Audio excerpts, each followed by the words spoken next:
Friedrich Nietzsche escreveu: antigamente, buscava-se a sensação de grandeza do homem traçando sua origem divina. Este se tornou um caminho proibido, pois em seu portal está o macaco, ao lado de outras feras horríveis, sorrindo, com ar superior, como se dissesse: não há mais nada nesta direção.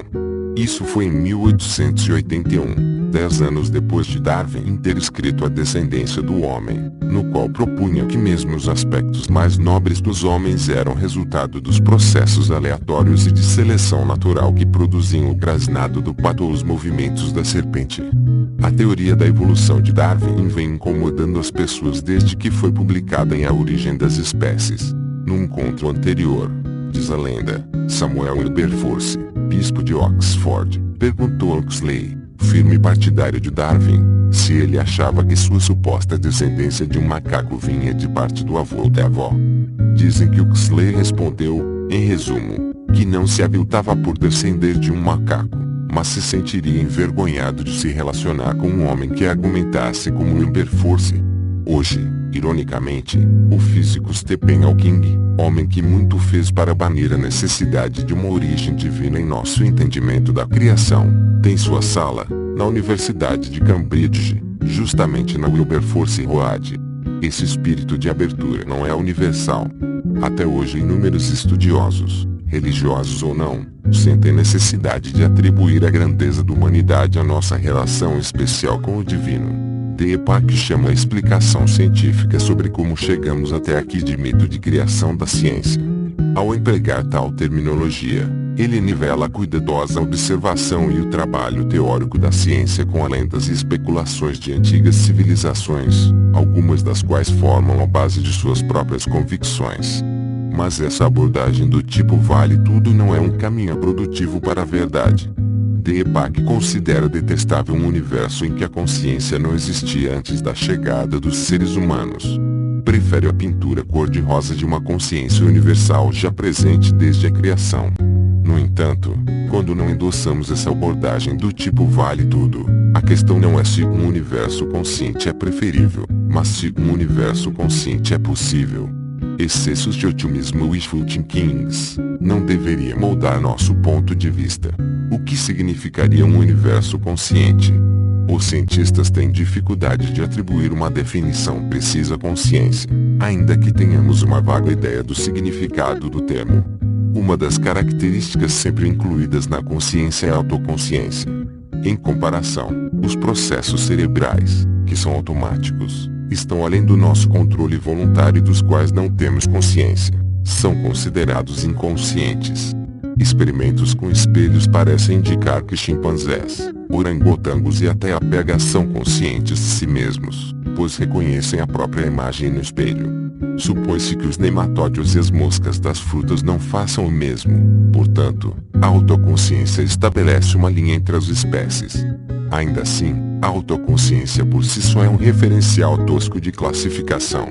E a maioria de nós gostaria de pensar que os que estão dando as bananas têm um nível pelo menos um pouco maior de consciência do que os que as recebem. Por conseguinte, talvez haja níveis de consciência.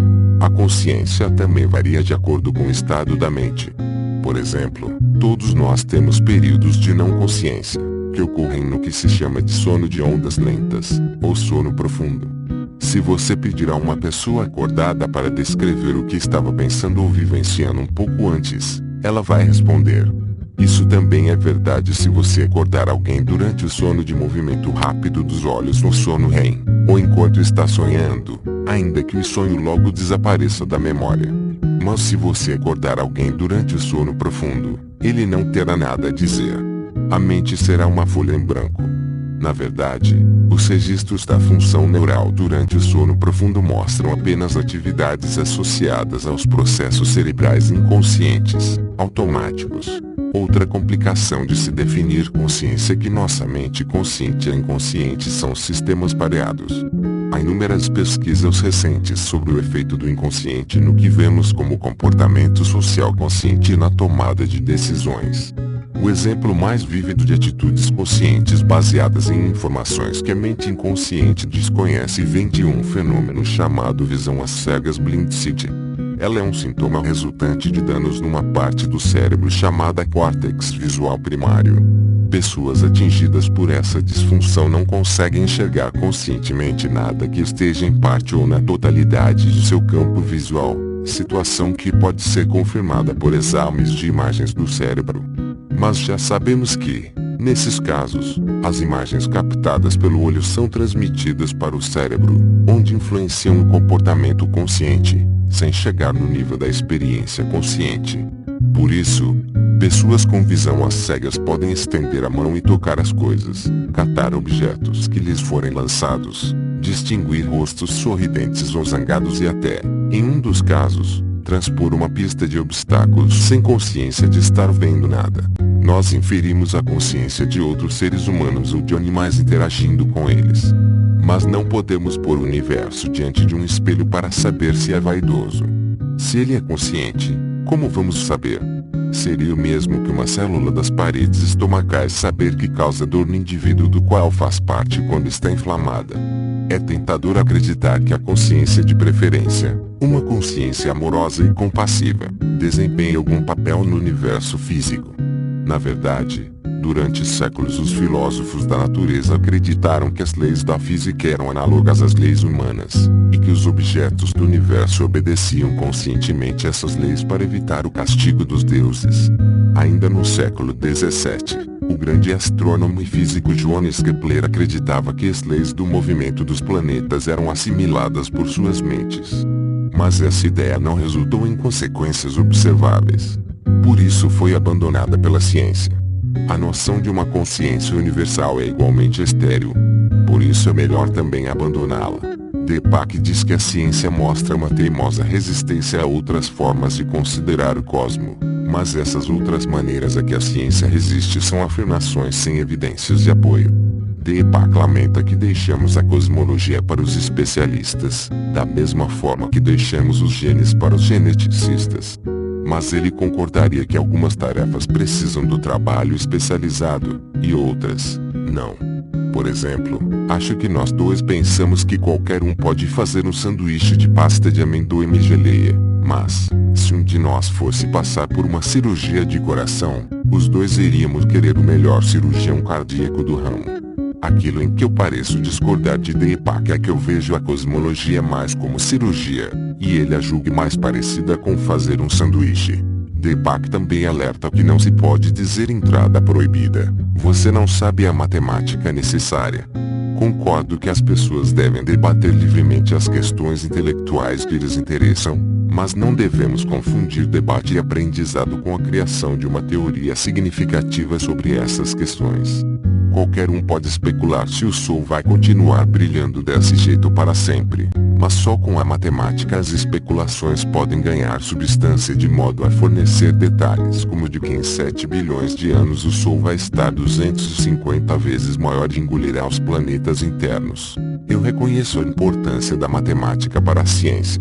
Ela permite aos cientistas calcular os números e determinar as consequências lógicas de suas afirmações científicas. Também nos ajuda a elaborar definições precisas, sem ambiguidades. É fácil se convencer de ideias dúbias se os argumentos empregados para apoiá-las forem construídos em torno de palavras com significados incorretos, vagos ou múltiplos. Aliás, um dos teoremas da matemática diz que, se você aceitar uma falsa afirmação como verdadeira, pode usá-la para demonstrar que outra falsa afirmação também é verdadeira. Por isso, a precisão da linguagem é importante, e as ferramentas da matemática são de grande auxílio para garantir que os conceitos sejam definidos com exatidão. Concordo quando Deepak diz que a matemática é mais que números a ser calculados. Concordo que a matemática tem a ver com regularidade, equilíbrio, harmonia, lógica e beleza abstrata, embora lide também com aleatoriedade e desordem. Os cientistas não rejeitam os valores de Deepak. Não banimos do nosso pensamento amor, verdade, compaixão, esperança, moralidade e beleza, mas os banimos de nossas teorias. Será que Deepak preferiria que nossas equações dissessem que o Sol se sente tonto quando um belo cometa passa por perto?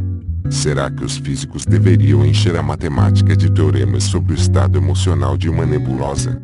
será que podemos apelar para a criatividade do universo para comprovar o Big Bang? A subjetividade é uma parte importante da experiência humana, mas não significa que devemos incorporar o amor em nossa teoria sobre a órbita de Mercúrio. Nenhuma consciência universal em nossa teoria do universo físico. O Deus Krishna pode ter dito, eu sou o campo e o conhecedor do campo, mas ainda bem que ele não inventou o rádio. Há muito espaço na experiência humana para os ensinamentos do Deus Krishna, mas isso não significa que se ganhe alguma coisa incorporando-os à ciência.